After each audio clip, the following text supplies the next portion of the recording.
हमारे परिवार में सभी जाति में ब्याह है, भूमिहार में है, कैस्ट में है, राजपूत में है, ब्राह्मण में है। हमारी पत्नी क्या है? ब्राह्मण है। मेरा बेटा बेटी किसमें शादी करेगा मुझे पता है क्या? शादी के लिए कोई जाति पाबंद नहीं है। अभी अशोक चौधरी का बेटी का शादी किससे हुआ? का है? जब बड़े घराना का नेता का बेटा बेटी का शादी होता है तब जाति उपजाति नहीं होती है। पूरा हीरो का शादी दूसरे कास्ट में, मुसलमान में और हिंदू में है।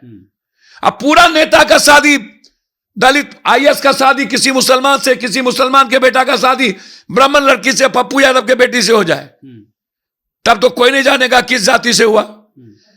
पासवान कोई आईएएस है और पप्पू यादव के घर में शादी हो जाए तब तो कोई नहीं जानेगा पासवान से ब्याह हुआ। नाइजीरिया से ज्यादा गरीब हम हैं और श्रीलंका, बांग्लादेश और पाकिस्तान से भी ज्यादा भूखमरी मेरे कंट्री में है। वर्ल्ड की सबसे ज्यादा बेरोजगारी हम हैं।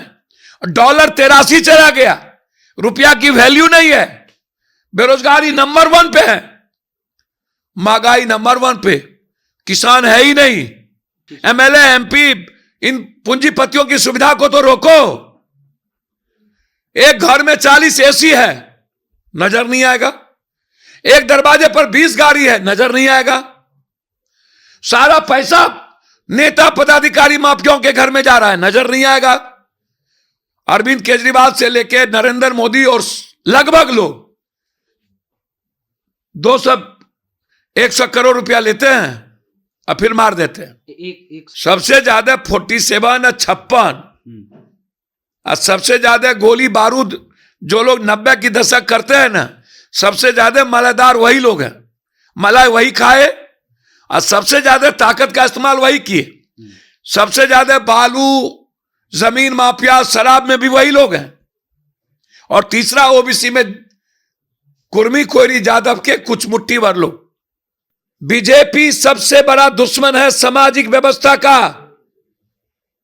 इस मुल्क में बीजेपी को आने से रोकना होगा। बीपी सिंह को आज तक कहां कोई माने? बीपी सिंह राजपूत नहीं थे क्या? बीपी सिंह को तो कोई सम्मान राजपूत नहीं करता। जैसे बुद्ध को कोई नहीं मानता उसी तरह बीपी सिंह को नहीं मानने को तैयार है। उसमें पप्पू यादव का बेटा ही क्यों? पप्पू मुसार, पप्पू राम, पप्पू दुनिया, पप्पू नुनिया, पप्पू पासवान, पप्पू डोम, पप्पू कहार, पप्पू कुमार का बेटा क्यों नहीं लाइए? तो क्या बीजेपी ये चाहती है कि कोई कहार, कोई लोहार, कोई ठठेरा का बेटा प्रोफेसर ना बने, नौकरी ना करे? सर भगवान में उलझा के रखना चाहती है बीजेपी। बीजेपी वाले से जरा पूछना चाहिए और अन्य लोगों से कि कितने स्टेट में मुख्यमंत्री ST SC है। छोड़ दो ना, जाति जनगणना खत्म कर दीजिए। तय कर लीजिए कि जाति के आधार पर नौकरी, जाति के आधार पर आरक्षण, सभी लोग गरीब के आधार पर कर लीजिए। तो बिना जनसंख्या के किए हुए आप आर्थिक आधार कहां से लाओगे? किसी राजपूत समाज, ब्राह्मण या भूमिहार या यादव, कोयरी, कुर्मी की बात नहीं है। यादव की भी संख्या ज्यादा नहीं बढ़ी होगी, क्योंकि हम संख्या यदि ज्यादा बढ़ी होगी तो वो जो समाज में सबसे अंतिम व्यक्ति हैं, गरीब हैं, कमजोर तबके के लोग हैं, क्या उनको हमारी बराबरी में आने का राइट हम नहीं है? हम गाली दें उनको? किसी भी कीमत पर बेरोजगारी की जनगणना और गरीबी जनगणना को हमको करना पड़ेगा। कितने लोग गरीब हैं, बिलो ऑफ पॉवर्टी लेना, कितने लोगों के पास जमीन नहीं है, हमको कैसे उनको बढ़ाना है। कि बीजेपी इस कंट्री में सबसे बड़ा प्रदूषित जहर, दुनिया में बीजेपी से ज्यादा खतरनाक ST SC, माइनॉरिटीज, OBC के लिए कोई नहीं है। बिहार में जाति आधारित गणना हो रही है और साथ में आर्थिक गणना भी की जाएगी बिहार सरकार के जरिए। लेकिन अब ये मामला सुप्रीम कोर्ट पहुंच गया है।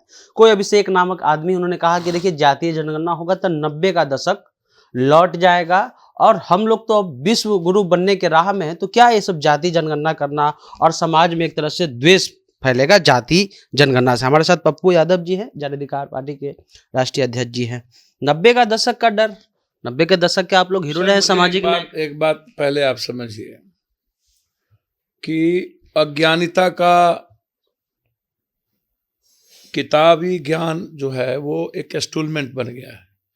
वो कंप्लीट रूप से रिबोट है, उसका कोई मतलब समाज में ऐसे ही लोग, पहले तो उनसे आप ये पूछिए कि जब हम बराबरी की बात करते हैं, जब हम एक समाज की बात करते हैं, एक चूल्हा एक समाज की बात करते हैं, जब हम विश्व गुरु की बात करते हैं, तो 27% ST SC को 9,68,00,000 आदिवासी है। 5-6 हजार भी आदिवासी को आज तक सही ढंग से हम रोजगार नहीं दे पाए, और 12 से 13-14 हजार आदिवासी को हम सही ढंग से पढ़ाई नहीं कर पाए। आज भी घास की रोटी छत्तीसगढ़,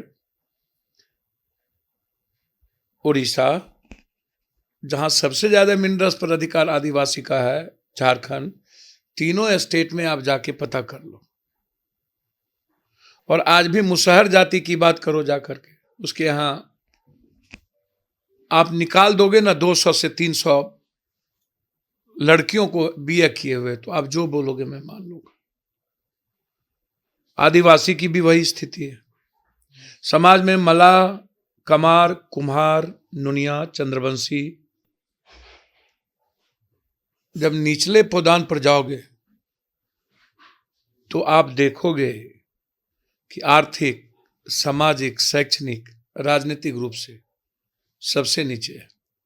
उनको पहले कोर्ट जाना चाहिए अभिषेक सिंह जी को। जाति जनगणना में किसी जाति पर चोट नहीं है। जाति जनगणना में किसी जाति को कमजोर करने की, किसी मजहब और धर्म को कमजोर करने की बात नहीं है। जाति जनगणना का मतलब है जो कमजोर तबके के दलित हैं, अत्यंत पिछड़ों में है, या अग्रे में है, या OBC में है, जो जाति की संख्या के आधार पर हमें विकास का आधार तय करना होता है। आप लगातार गरीब, आर्थिक रूप से आप आरक्षण की बात करते हो, ठीक है।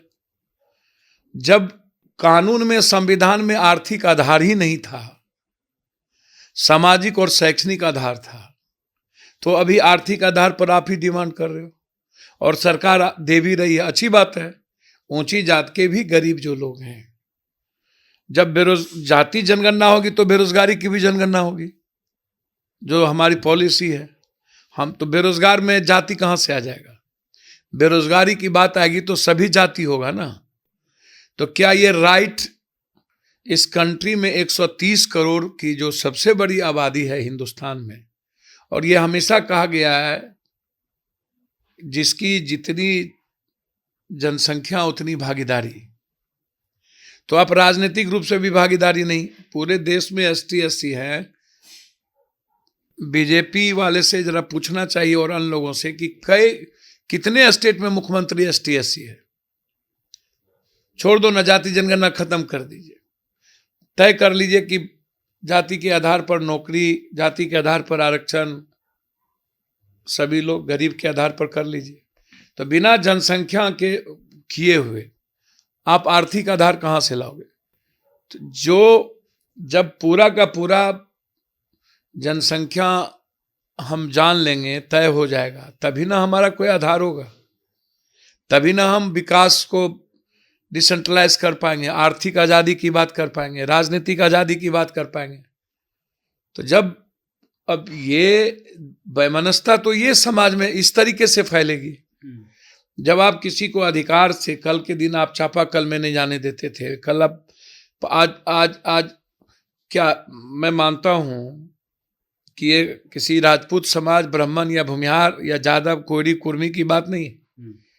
यादव की भी संख्या ज्यादा नहीं बढ़ी होगी, क्योंकि हम संख्या यदि ज्यादा बढ़ी होगी तो वो जो समाज में सबसे अंतिम व्यक्ति हैं, गरीब हैं, कमजोर तबके के लोग हैं, क्या उनको हमारी बराबरी में आने का राइट हम नहीं है? हम गाली दें उनको? बहुत क्लियर है। मैंने कई बार कहा कि जाति जनगणना के साथ आर्थिक नहीं, बेरोजगारी जनगणना इंपॉर्टेंट है। इसको आप ऐसे समझिए, किसी भी कीमत पर बेरोजगारी की जनगणना और गरीबी जनगणना को हमको करना पड़ेगा। कितने लोग गरीब हैं, बिलो ऑफ पॉवर्टी लेना, कितने लोगों के पास जमीन नहीं है, हमको कैसे उनको बढ़ाना है। तो हमको एक सशक्त और विश्व गुरु बनाने के लिए जब 20% 20 लोगों के हाथ में 90% मुनाफा वाली कंपनी है, समझ रहे मेरी बात? 20 फैमिली के पास 90% मुनाफा वाली कंपनी है और 1.2% के पास 60% धन है। धन मात्र 1.2%, 100 आदमी के पास 60% धन है। रेस्ट जो धन है वो नेता हैं, जजेज हैं, दलाल है, माफिया है, पदाधिकारी है, पूंजी और बीच का जो लोग है उसके पास है। रेस्ट जो कट्ठा, धूर, बटेदार, दहियारी मजदूर, बंधुआ मजदूर, जो फार्मर है, जिस जाति के लोग हों, जो गरीब है, मजदूर है, जो पानी में काम करता है, केवट है, मलाह है, निषाद है, नुनिया, जो जंगल में काम करता है, जो खेत में काम करता है, जो पत्थर तोड़ता है, क्या उन लोगों के बच्चों को ये राइट नहीं मिलना चाहिए कि उनको हम इक्वल राइट दें, इक्वल जस्टिस की बात करें?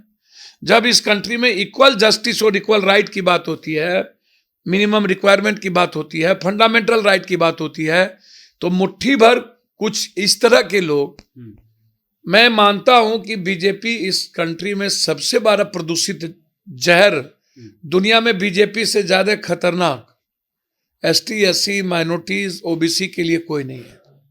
इसको आप मान के चलो। एक सवाल और है सर कि बजट पे भी बात हो रहा है कि गरीब स्टेट है, 500 करोड़ रुपया खर्च हो जाएगा। उससे पहले 90 का बात आप छोड़ दिया, हम तो 96 में पैदा हुए हैं, पता नहीं 90 का कैसा दशक था, तो 90 के दशक के बारे में मेरी बात आप सुनिए ना। पहले जो ये 20 गुरु बनने की बात कर रहे हैं, तो पहले 20 गुरु के लिए आर्थिक आजादी और शैक्षणिक और स्वास्थ्य की आजादी की आवश्यकता है ना, इकोनॉमिकल डिसेंट्रलाइजेशन की जरूरी है ना हो, तो हम पहले उसकी बात करें ना। और राजनीति में सबसे बड़ी हिस्सेदारी किसकी होनी चाहिए? मंत्रिमंडल में उनसे पूछो ना कि 90% मंत्री कौन है केंद्र में, उनसे पूछते क्यों नहीं हो? कितने दलित और माइनॉरिटीज? एक भी माइनॉरिटीज के लोग केंद्र में मंत्री नहीं है। दलित कितने हैं?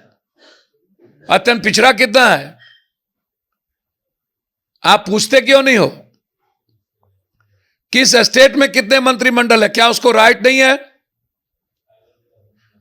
यदि बाबा साहब अंबेडकर, संविधान, सरदार पटेल, नेहरू, गांधी, सुभाष चंद्र बोस, यदि सावित्रीबाई फुले, यदि ये लोग लड़ाई ना लड़े होते तो आज क्या स्थिति होती? आप क्यों समाज में नफरत पैदा करना चाहते हो? और सर्वोच्च न्यायालय किसी भी क्षेत्र, स्टेट और किसी भी केंद्र में कानून जब गलत होगा तब ना, आप समय समय पर जनगणना की बात होती रही है, लंबे समय से जातीय जनगणना की बात हुई है। अब आप रैली कर रहे हैं कि एसटी एससी एक्ट खत्म किया जाए, आप रैली कर रहे हो आर्थिक आधार पर आरक्षण हो, आप रैली कर रहे हो कि जाति जनगणना किसी भी कीमत पर नहीं हो कंट्री में। बीजेपी सबसे बड़ा दुश्मन है सामाजिक व्यवस्था का। इस मुल्क में बीजेपी को आने से रोकना होगा और हमारे राइट को, देश के किसी भी जाति, धर्म के, मजहब के राइट को कोई नहीं रोक सकता और ना हम किसी जाति को एजेंडा बना के गाली दे सकते। इसमें किसी का घाटा नहीं है। नफरत पैदा कर रहे हैं सुप्रीम कोर्ट और इस तरह की बात करके, जैसे मंडल और कमंडल में इन लोगों ने किया था, बीजेपी के लोगों ने। मंडल कमीशन को कमजोर करने के लिए कमंडल की व्यवस्था लाई गई थी। उस वक्त भी जब आरक्षण आए थे तो बहुत सारे लोगों ने बीपी सिंह को आज तक कहां कोई माने? बीपी सिंह राजपूत नहीं थे क्या? बीपी सिंह को तो कोई सम्मान राजपूत नहीं करता। जैसे बुद्ध को कोई नहीं मानता, उसी तरह बीपी सिंह को नहीं मानने को तैयार है। इसको समझिए। अब 90 के दशक, डरा रहे हो लोगों को कि 90 सर मुझे तो समझ में नहीं आता, 90 में बीजेपी भी तो साथ में थी, बीपी सिंह की सरकार दोनों के समर्थन से चल रही थी, लैपटॉप 90 में बीजेपी भी थी ना, हो सब थे ना, तो 90 के दशक में बीजेपी हट जाएंगे क्या? 90 उन्माद की बात कर रहे सर 90 के पहले क्या था? 90 के पहले क्या था? हम तो जन्म ने लिया, आप बताइए। 90 के बाद क्या हो गया? आप जरा सा इनको पूछिए ना। जब राजनीतिक सामाजिक चेतना बढ़ी तो इनको तकलीफ हो गई, लेकिन आर्थिक संपदा पर अधिकार तो उन्हीं का है और शैक्षणिक पर भी नहीं बढ़ाई हुई। वो तो आरक्षण नहीं मिलता तो इतने भी दलित एसटी एससी ओबीसी नहीं आते। तो आरक्षण की देन है कि वो कहीं ना कहीं दिख रहे हैं। आज क्वेश्चन आउट हो रहा है, सेंटर खरीदे जा रहे हैं, बाहर जो पढ़ने जा रहे थे बच्चे उसको आप रोकने के लिए प्राइवेट स्कूल वाला केंद्र को पैसा दे रहा है, बाहर नहीं जाए सस्ते में पढ़ने के लिए। जो गरीब दलित मुसलमान जाता था उस पर पाबंदी लग रही है।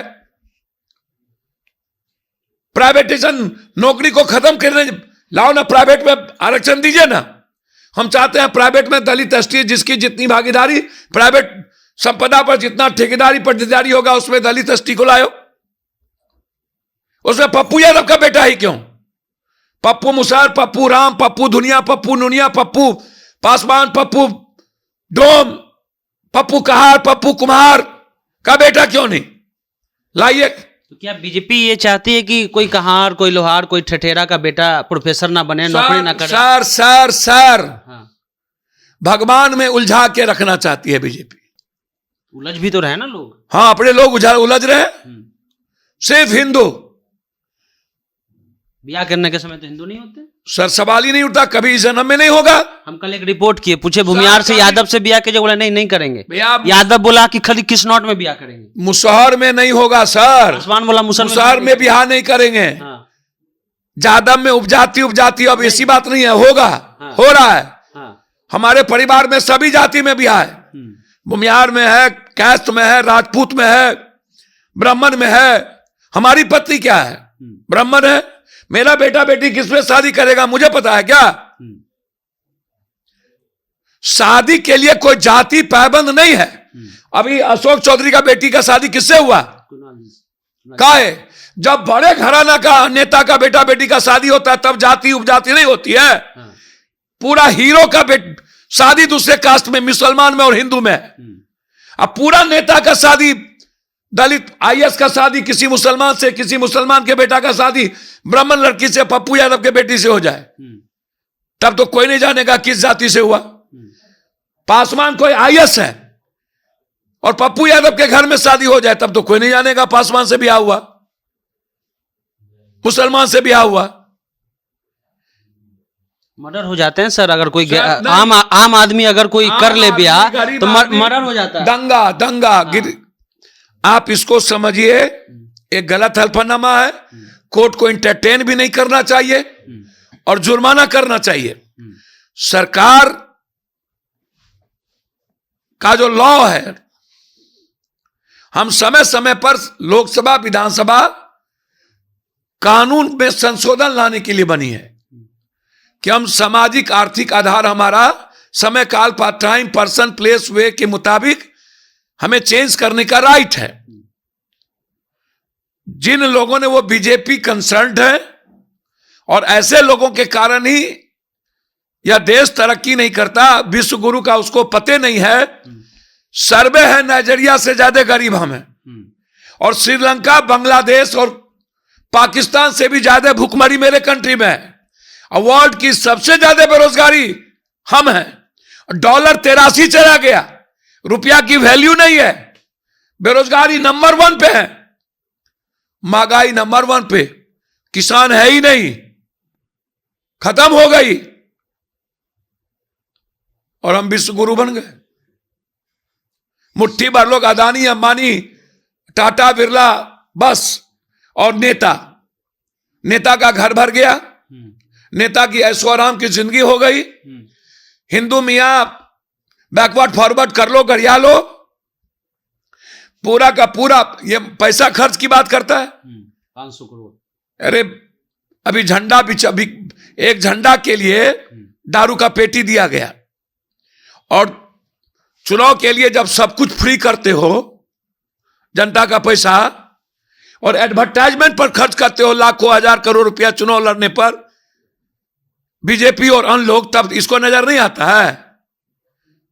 500 करोड़ इन लोग सबकी संपत्ति की जांच हो जाए। पहले सुविधा पर तो रोको, एमएलए एमपी इन पूंजीपतियों की सुविधा को तो रोको। एक घर में 40 एसी है, नजर नहीं आएगा। एक दरवाजे पर 20 गाड़ी है, नजर नहीं आएगा। सारा पैसा नेता पदाधिकारी माफियाओं के घर में जा रहा है, नजर नहीं आएगा। अरविंद केजरीवाल से लेके नरेंद्र मोदी और लगभग लोग 200-100 करोड़ रुपया लेते हैं और फिर मार देते हैं। एक सवाल और है सर, लास्ट सवाल आपसे, कि हो सकता है कि जो जनगणना हो या रिपोर्ट आए तो हो सकता है कि कोई कहार का भी नेता निकल करके आ जाए, तो क्योंकि कहा जा रहा है कि जो पिछड़ों में जो मलाई खाते हैं यादव, कुर्मी, कुशवाहा ही 90 के बाद सर मैं बिल्कुल सही आपने कहा, पिछड़ों का नाम कुर्मी या कोयरी या यादव नहीं है। हमारी मानसिकता भी लगभग जो कभी ताकतवर समाज में लोग को कहा गया कि हमें शोषण करता है, आज ओबीसी में यादव, कोयरी, कुर्मी, पर समाज में जो कहार, कुम्हार, कबार, चमार, नुनिया, चंद्रवंशी, शाह, जायसवाल, तमोली, खमोली, बढ़ई, नट, गोरी, केवट, धानुक, नुनिया, ये जो वर्ग है ये अपने को इन तीनों जाति, ओबीसी के तीनों जाति से अपने को सहमा हुआ रहता है। उसको नहीं लगता कि ये मेरा है, जो पहले लगता था। ये दुनिया बड़ी है, तलखी बड़ी है। उन वर्गों को लाने के लिए जाति जनगणना जरूरी है। तब वो जब वर्ग आएगा तो वहां पॉलिटिकल अवेयरनेस बढ़ेगा, हम शैक्षणिक रूप से उसको ला पाएंगे, हमें आर्थिक रूप से उसे समझ पाएंगे। तो जाति जनगणना किसी को गाली देने के लिए, किसी जाति को कमजोर करने के लिए नहीं है। इससे कोई दशक का पशक की बात नहीं है। सबसे ज्यादा 47 या 56 और सबसे ज्यादा गोली बारूद जो लोग 90 की दशक करते हैं ना, सबसे ज्यादा मलाईदार वही लोग हैं। मलाई वही खाए और सबसे ज्यादा ताकत का इस्तेमाल वही किए। सबसे ज्यादा बालू, जमीन माफिया, शराब में भी वही लोग हैं। और तीसरा ओबीसी में कुर्मी, कोयरी, यादव के कुछ मुट्ठी भर लोग, कुछ मुट्ठी भर लोग, और उनमें भी वही लोग। तो डर इन लोगों को है। तो इसीलिए सर्वोच्च न्यायालय को 1 मिनट भी इंटरटेन करने की जरूरत नहीं थी, जुर्माना करने की जरूरत थी। कोर्ट का ये काम स्टेट का है, केंद्र का है। और जाति जनगणना समाज के अंतिम व्यक्ति के लिए, गरीब के लिए, कमजोर तबके के लोगों के लिए, वंचितों के लिए आर्थिक, सामाजिक, शैक्षणिक और राजनीतिक रूप से जो सबसे ज्यादा ताकतवर संख्या वाले हैं उनको आगे लाने के लिए जाति जनगणना लाया गया है। और देश में इसकी जरूरत है। हम आग्रह करेंगे पूरे देश के हर जाति के लोगों से, समय की पुकार को समझिए, नफरत का आधार न बनाइए। और देश तब विश्वगुरु बनेगा जब हम आर्थिक आजादी और शैक्षणिक आजादी हर घर में और पीस आजादी देंगे। नफरत का आधार। एक सवाल, अंतिम सवाल है। लोहिया ने बांधी घाट, पिछड़ा पावे 100 में 60। क्या पप्पू यादव चाहते हैं कि जो आंकड़ा आए उसके बाद अगर जो आरक्षण का कोटा बढ़ता हो, ये जो पिछड़ा का जो रिकॉर्ड आएगा, क्या आप चाहते हैं कि ये जो कोटा है आरक्षण का वो बढ़ना चाहिए? सर जब संख्या के आबाद जब 10% हम गरीब ऊंची जात को दे रहे हैं, हाँ, और उसी में दे रहे हैं 10 में 50% में 10 है उनका। मैं वही बात तो मैं कह रहा हूं। तो 10 हमने दे दिया, हमें तो कुछ मिला नहीं। जिस समाज को मिलना था उसको तो नहीं मिला नए आधार पर। 68% आरक्षण तमिलनाडु और जगह की बात है।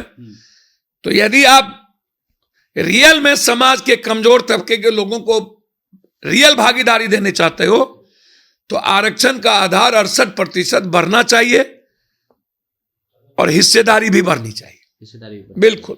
चलिए, तो पप्पू यादव हैं, इन्होंने साफ तौर से कहा कि जिसकी जितनी संख्या भारी उसको इतनी हिस्सेदारी। समाजवादी नेता है और लोहिया जब ये नारा लगाते थे तो संसद गूंजता था, कभी नेहरू भी उनसे डरा करते थे। फिलहाल जनता जंक्शन आप देख रहे हैं।